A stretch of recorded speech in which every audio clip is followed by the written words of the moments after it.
Ouais. Alors Khadija qui nous parle ce matin de quelques conseils pratiques pour def make-up bu baax et puis tendance bi l'été qui s'annonce hein, déjà. Oui, exactement. On va parler de la tendance été.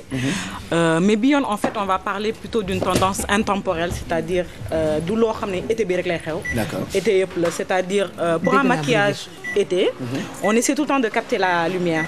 On profite du beau temps, on se fait un beau temps. Parce qu'il y a beaucoup de soleil. Voilà, on se fait un beau temps, on essaie de capter la lumière.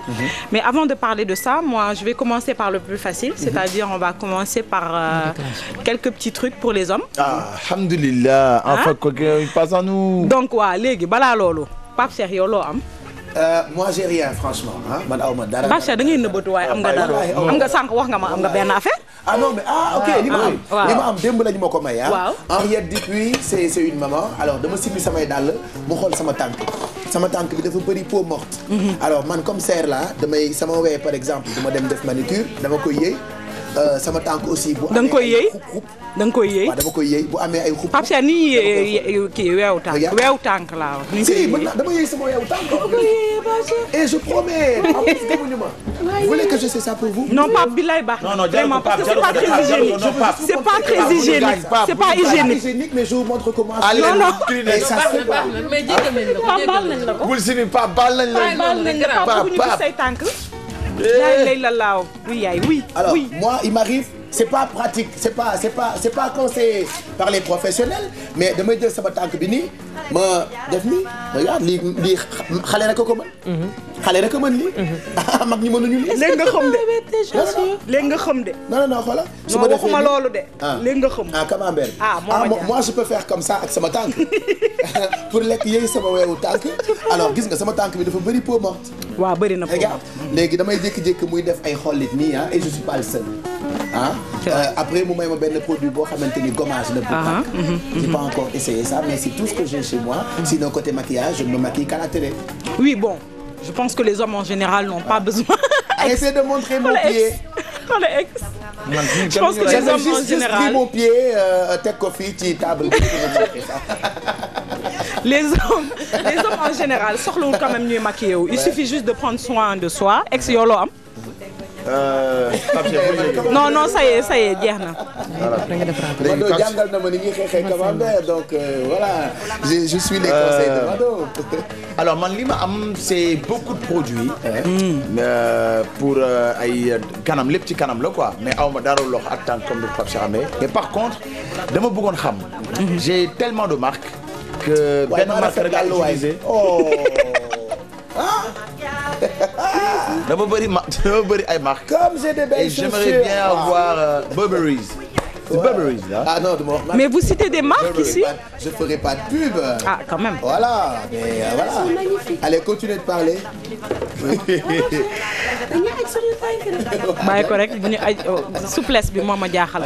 Alors am na ay produits yu bari marques yu wuute. mais man nag damay ragal utiliser produit marque yu bari.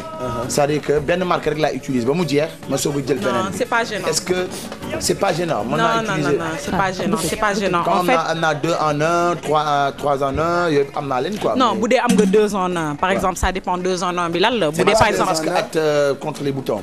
Voilà masque ak gommage. Masque ak gommage. bu dee masque ak gommage la t'as pas besoin de faire masque ak gommage après nga jël beneen boo xam masque kese la après nga jël non t'as pas besoin de ça en 2 en 1 l'utilité c'est justement d'avoir 2 produits en un. Ouais. Voilà donc mais marque yu wuute yi mën naa leen. mais yow léegi kon da nga bëri les produits noonu. bëri naa ay plus. Donc toi tu es ce qu'on appelle un métrosexuel. Un lan. Métrosexuel. En fait tojal baat bi balaa ñu maa yóbbu kër yaama.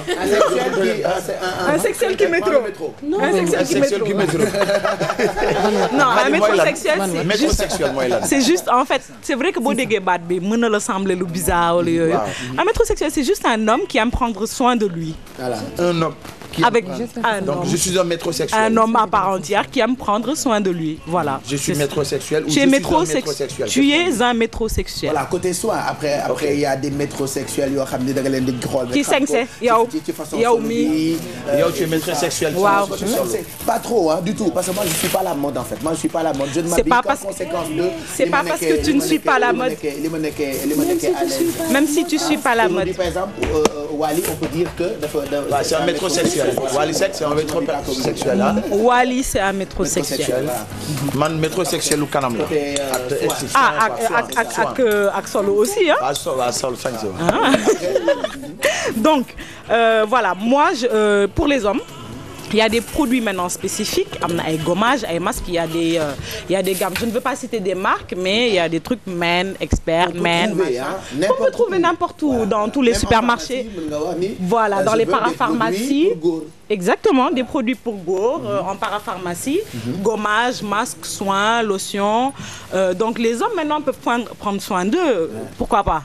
góor yi ñëpp ko bëgg te xale jigéen ñi bañuñu ko. Au bonheur des dames.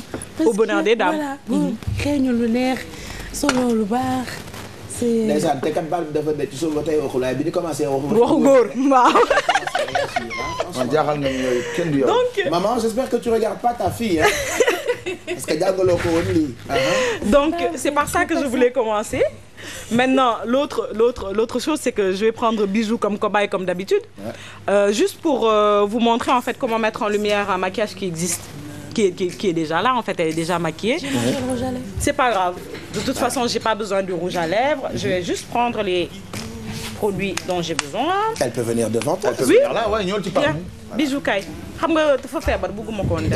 Non, c'est pas grave. Voilà. Elle peut venir là, voilà. Et puis Khadim se déplacera peut-être pour prendre des détails. Voilà. Donc yéen ñi seetaan regardez en même temps astuce ak technique yi nga xamante ni moom la Khadija suñu invité di utiliser pour jàppale leen ci seen maquillage. Donc maquillage bi ngay def tey mooy. Je mets en lumière en fait j'illumine le teint. Ok. J'illumine le teint. Bu fekkee da nga bëgg a illuminer ce teint. Voilà, pour illuminer le teint. En fait ce que je fais c'est que je prends une poudre irisée. Poudre irisée la tudd. Une poudre irisée. En fait irisée c'est boo xam ni dafa xaw a doré. Voilà. Mooy poudre bu xaw a am ay melax-melax. bu xaw a doré. Voilà. Mooy poudre irisée. Mais voilà. Voilà, poudre irisée. C'est ça. Ce que je fais c'est que j'en mets un peu sur l'arête de son nez. Bijou, sëgal s'il te plaît. Voilà. Avec Petit Pourquoi qui prend le visage. Puisqu'on a un réalisateur hyper nul là. Mao tey voilà Pourquoi pas, merci Petit. la ki tey Mao. Sur le front. Sur le front kon front bi ngay njëkkee en fait j'en mets sur la partie médiane du visage. Front, arête du nez, menton. Partie yi gën a fës. Partie yi ñu bëgg mettre en valeur. D'accord. Voilà. Arête du nez bi ça permet aussi d'affiner le nez. xam nga ñun moom suñu bakkan yi dafa xaw a loolu. ñun africain Voilà. ñun suñu baxu bakkan moom machallah. D'accord, ensuite. Et puis j'en mets aussi sur les pommettes. D'accord. De telle sorte que en fait durant l'été quand tu vas au soleil. li gars yi dox da ngay tàkk te doo fay. C'est vrai. Donc ci été bi am na maquillage yoo xam ne boo ko defee comme li nga ñuy expliquer nii. da ngay tàkk te doo fay. Exactement. Des fois da ngay gis par exemple ci yenn clip américain yi et tout ça nga ne mais ñii dañuy tàkk waaw nga ne dañuy tàkk. Mais en fait c'est ça maquillage c'est de la triche hein. C'est de la triche. Donc c'est juste ça en fait elles savent mettre en lumière ce qu'il faut mettre en lumière. Et après ce qu'on fait c'est que on va aussi juste sur le coin de l'œil mettre un peu de fard doré. Après nga jël fard bu doré. Fard bu doré waaw. D'accord. ñu def ko ci coin wu bët bi. D'accord. Fard bu doré ngay jël def ko ci. coin wu bët bi. ci coin wu bët bi. Les filles suivez attentivement ce que nous propose ce matin Khadija. bu ngeen bëggee tàkk te du ngeen fay ci tàngaay bi. Voilà. Ensuite. Voilà et ensuite les lèvres. Ok. Ensuite, vous voyez c'est très rapide. Voilà. Sur les lèvres dañuy def gloss. Voilà. xam nga d'habitude. je vous aide un peu. Voilà pour ñi seetaan mën a gis bu baax le visage ak technique bi. xam nga d'habitude. Vas-y, D'habitude, on met par exemple des rouges à lèvres, mat et tout ça. Là, on va aller plus sur un gloss. Bon, ça tire sur le rose et l'or. Et en plus, vu que le gloss y brille, le gloss aussi va capter la lumière. Bijou, fais ça. Et voilà. Donc tout de suite, c'est vrai qu'elle est illuminée en fait. Ouais, elle est illuminée, c'est ça. Hey, c'est vrai. C'est exactement ça. Ah là là. Joli, joli. Notre joli bijou. Joli, joli. Et moom yaramam dafa ñuul. Waaw. Ku xees même produit même technique bi la aussi pour ku xees. Ku xees tamit même technique bi la. D'accord. Ça, maintenant, on va s'adapter bien sûr aux couleurs. D'accord. Par exemple, doré, xam nga dafa bëri couleur. Am na doré yi gën a clair, doré yi gën a foncé, yu gën a mel na bronze, etc. Ku gën a ñuul, moom mooy gën a dem vers les bronzes. Ku gën a xees mooy dem dans un doré boo xam ni c'est beaucoup plus froid. Voilà, c'est juste ça la différence. D'accord. Loolu mooy différence bi. D'accord, d'accord. Tu es prête, Bijou? Voilà, tu es prête, bravo Khady. Alors, on récapitule pour ñi seetaan, à noter, qu'est-ce qu'il faut pour être illuminé quand il fait chaud? Alors, le centre du visage. On illumine le centre du visage avec un fard irisé, c'est-à-dire un fard doré, bronze, le front, l'arête du nez, le menton, les pommettes. D'accord. En fonction de la forme des lèvres, je ne l'ai pas fait sur Bijou parce qu'elle n'en a pas besoin. On peut aussi mettre là. Ah oui, dessus là. Voilà. C'est juste en fait, c'est des techniques yoo xam ne. ku ko gis nii dafa naan juste elle a un aspect bonne mine mais du ne kii dafa jël doore def ci kanam. Voilà. Comment? ñan lèvres ngay defaral fii. Alors, les gens qui ont des lèvres un peu moins charnues. D'habitude tubaab bi ñoo koy def. ñoom ñooy def fii nii pour mettre en valeur vraiment les lèvres. Nous, on n'en a pas spécialement besoin. Parce qu'on a de machallah. Da ngay def fond de teint, poudre. Ci fond de teint avec poudre bi aussi il y a un travail de contouring à faire loolu beneen jour dinañ ci wax. D'accord. Loolu c'est autre chose. Contouring, highlighting loolu beneen affaire la dinañ ci wax beneen jour. Voilà, après on met gloss bu ñu neexee ñu def eyeliner. D'habitude quand tu fais juste ça rek déjà Bijou était déjà maquillée mais déjà d'habitude quand tu fais ça t'as pas besoin d'autre chose parce que déjà le but c'est d'illuminer le visage, c'est pas d'en mettre une tonne quoi parce que été bi dafa tàng on veut pas spécialement voilà l'autre chose c'est que il y a la préparation. Je veux poser une question. Est-ce qu'il y a des maquillages jour et il y a des maquillages nuit? Oui, bien sûr. Enfin nuit, soir, tu veux dire parce que la nuit quand on dort, on se démaquille. Oui, soir, bon, soir. Oui, le maquillage soir est beaucoup plus accentué que le jour. En fonction de la personne, il y a des gens yoo xam ni ils aiment bien se maquiller discrètement en général.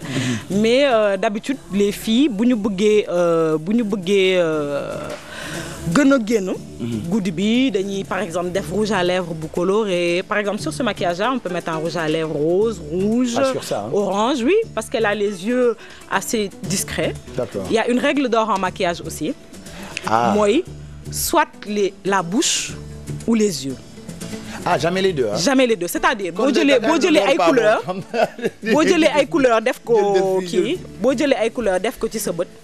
Évite de mettre des couleurs sur ta bouche et vice versa. Ah. Voilà.